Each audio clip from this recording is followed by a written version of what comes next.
bien-aimé Congo. Nous peuplerons ton soleil, nous assurerons ta grandeur. 30 juin, tout soleil, 30 juin, du 30 juin. Papa Yukame ya Kotala, Sele Abomimoka. Aïdi Mbongo, papa. Papa Yukame ya Kotala, Sele Abomimoka. Sele Kayaka, Tobongisa, Likamanganyaka, Bisoto Kolingate, Okafutambo. Pour que le ministre des Finances procède à la réintégration de ce papa avant même qu'il n'y ait les ordonnances. C'est en préparation. Maintenant, qu'est-ce qui est arrivé? Quand lui est agi comme ça, directement, le ministre du Budget a commencé par l'exécution. Il a instruit les secrétaires aux finances, les secrétaires au budget pour procéder à l'opération. Ouais. Chose grave, on a compris que le ministre des Finances est venu informer au Premier ministre, qui était même copié par le directeur de cabinet, qu'il y a les dossiers. Et si on peut procéder à cela, il aurait fallu qu'il y ait d'abord les ordonnances restrictives.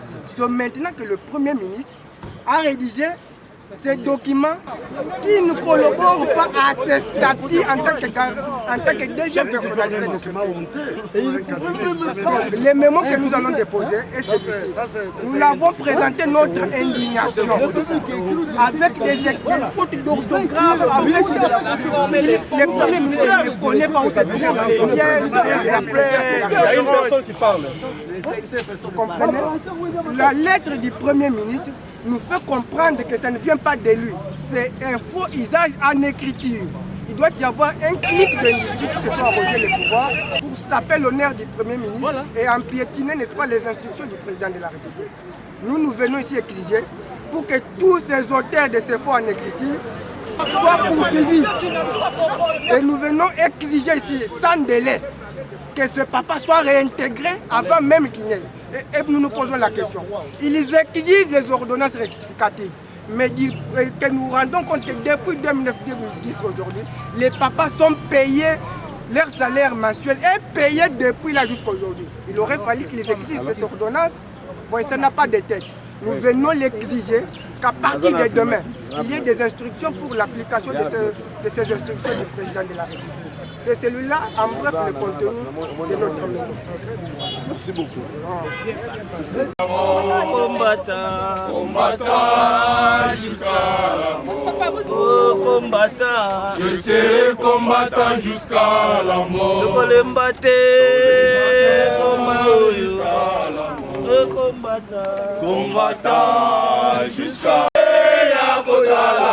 C'est les Abomimoka.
Il ne représente rien ici, Charlie.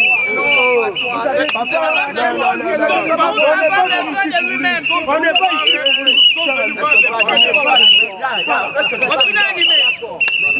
Papa Yukambe ya kotala Sele ya komimoka a déposé. Papa Yukambe ya kotala Sele ya komimoka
Chaque jour, Mindugu est bimaraté. Biso te na ba manifestation pacifique ba bimiseli biso Mindugu. Otala laksa bango.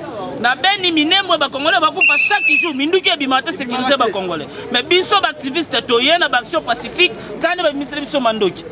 Mais totiki bandeko bakoti tozozela résultat. Tozala na bino. Tokolemba pete. Ok, merci beaucoup. Nous remercions d'abord votre présence ici.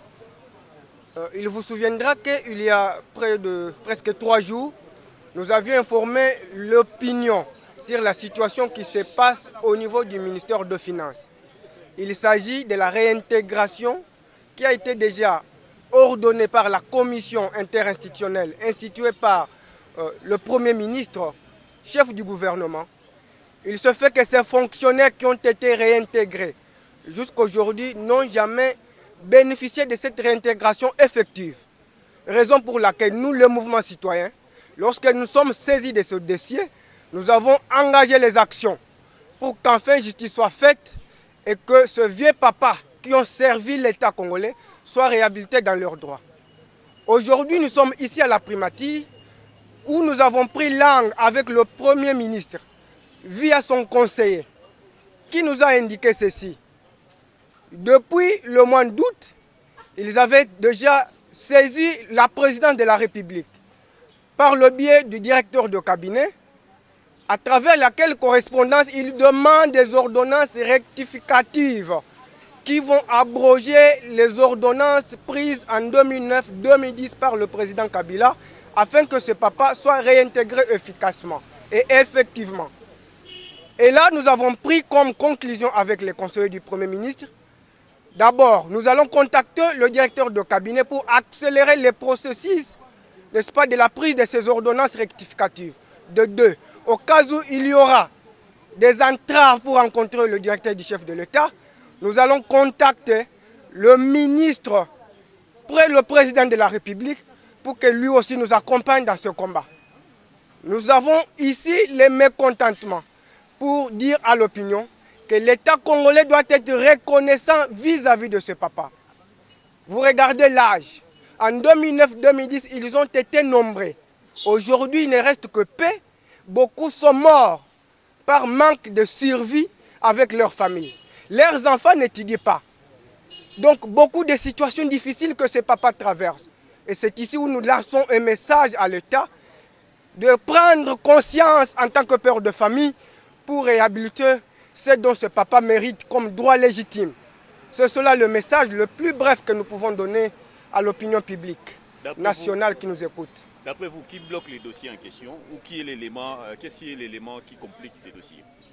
Ce qui bloque est que déjà le cabinet du président de la République avait instruit pour que la réintégration soit effective avant qu'il n'y ait les ordonnances rectificatives.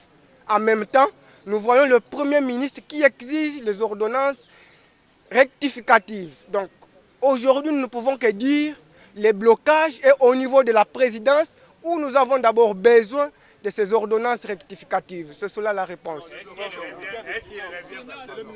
qu'il revient à la présidence de faire les ordonnances? Nous avons posé la question aux conseillers. Nous l'avons demandé si son gouvernement ou leur gouvernement avait déjà présenté le projet de ces ordonnances auprès du président de la République pour approbation. Ils nous ont dit non. Il dit non, selon eux, c'est le directeur du cabinet. C'est son travail à lui. Voilà.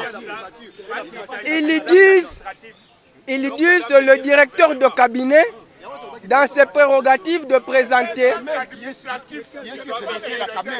Voilà. C'est pourquoi nous disons, nous ne sommes pas fatigués. Nous irons avec ce processus jusqu'au bout. Les 15. Donc les conseils. S'il vous plaît. Donc si on comprend bien, après. S'il vous plaît, c'est l'interview, s'il vous plaît. On a déjà vu par le gouvernement. Si, regardez, s'ils estiment qu'ils nous ont roulé, d'ailleurs ils ne sont même pas 10%.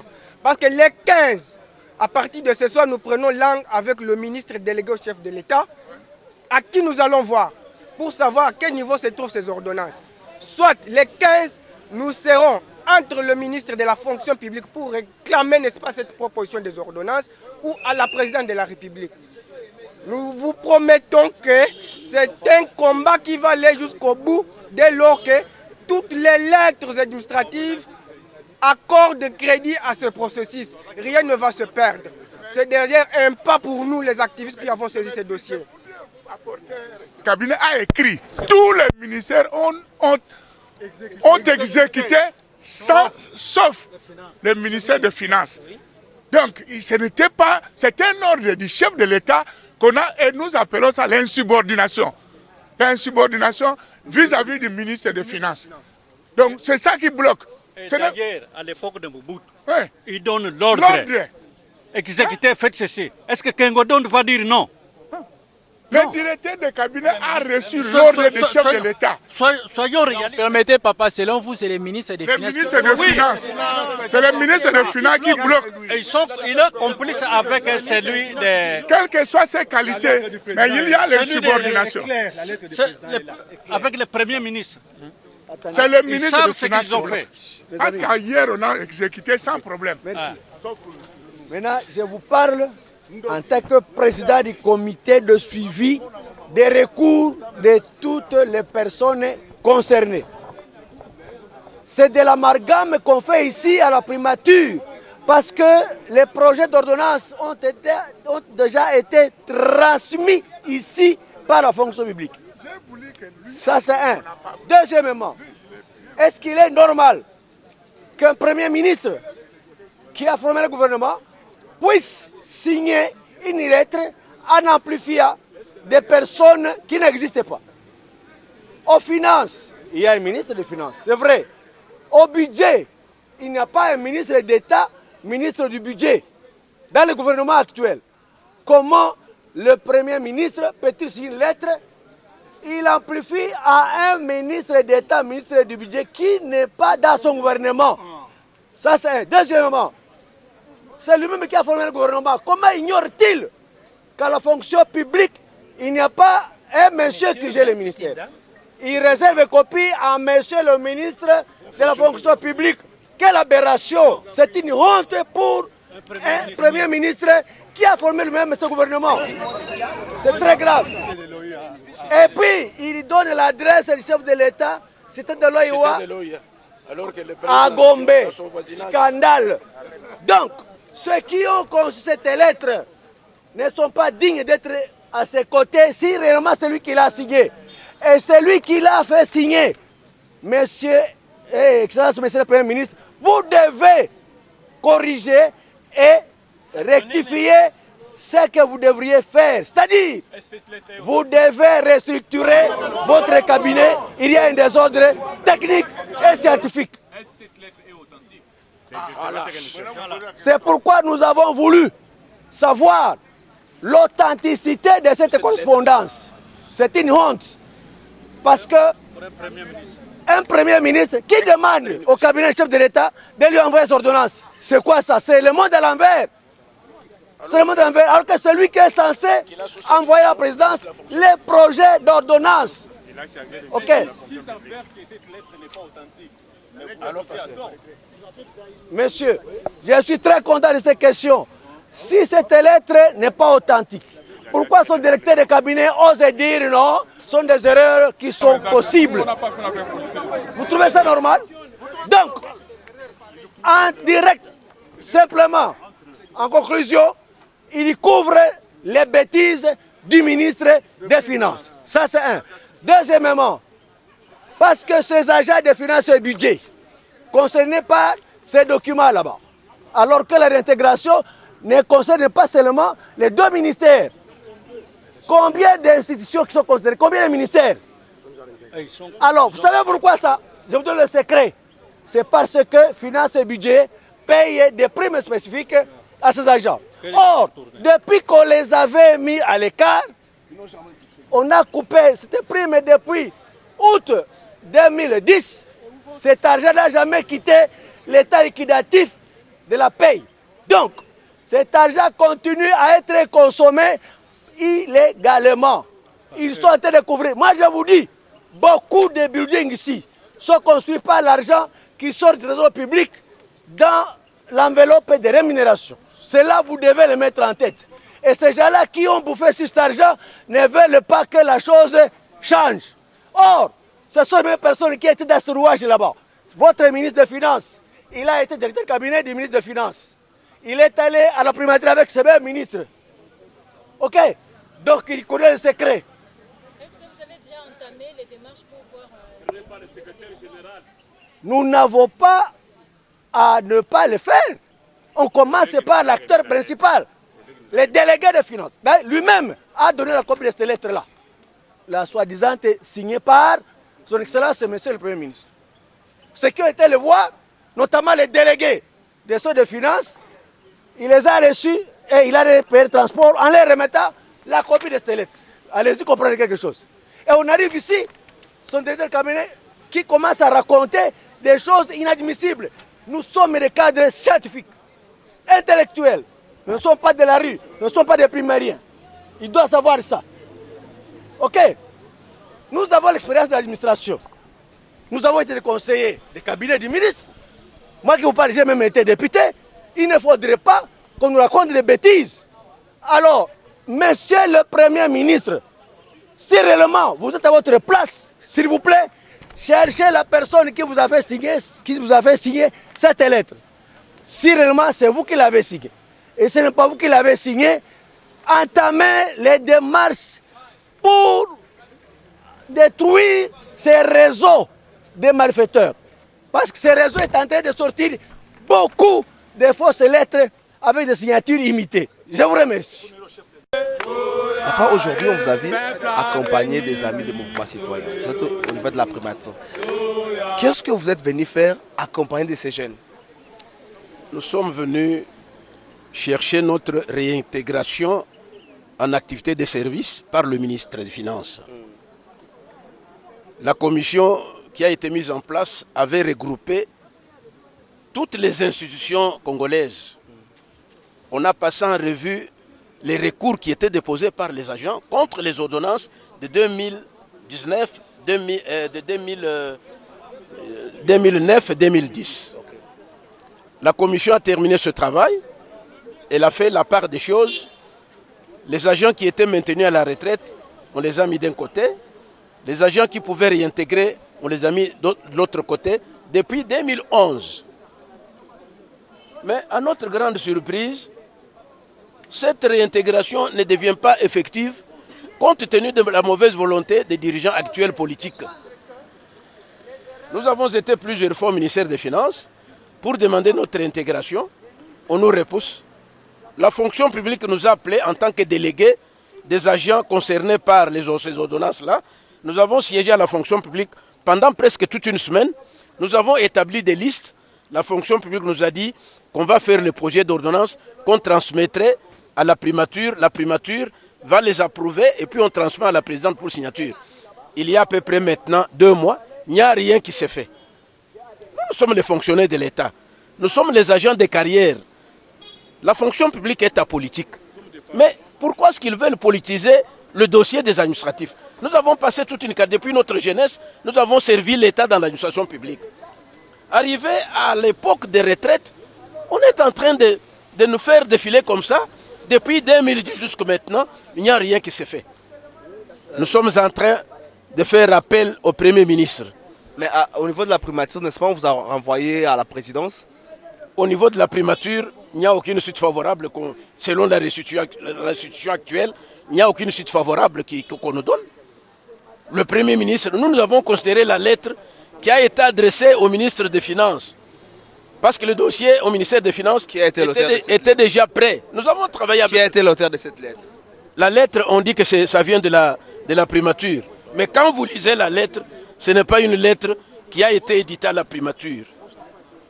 Quand vous lisez la lettre, ce n'est pas une lettre de la primature. Parce que la primature, c'est un Premier ministre qui est entouré de gens très lettrés qui ne peuvent pas éditer une lettre comme ça. Nous regrettons beaucoup. Alors nous demandons au Premier ministre de revoir un peu cette lettre-là, si réellement c'est lui qui a signé sa lettre, ou bien c'est une fausseté qu'on a dû adresser au ministre des Finances. Merci, papa. Donc le dossier était déjà prêt pour la résolution. Nous nous présentons au ministère des Finances pour notre déploiement dans différentes directions. On nous dit, on nous brandit la lettre du Premier ministre.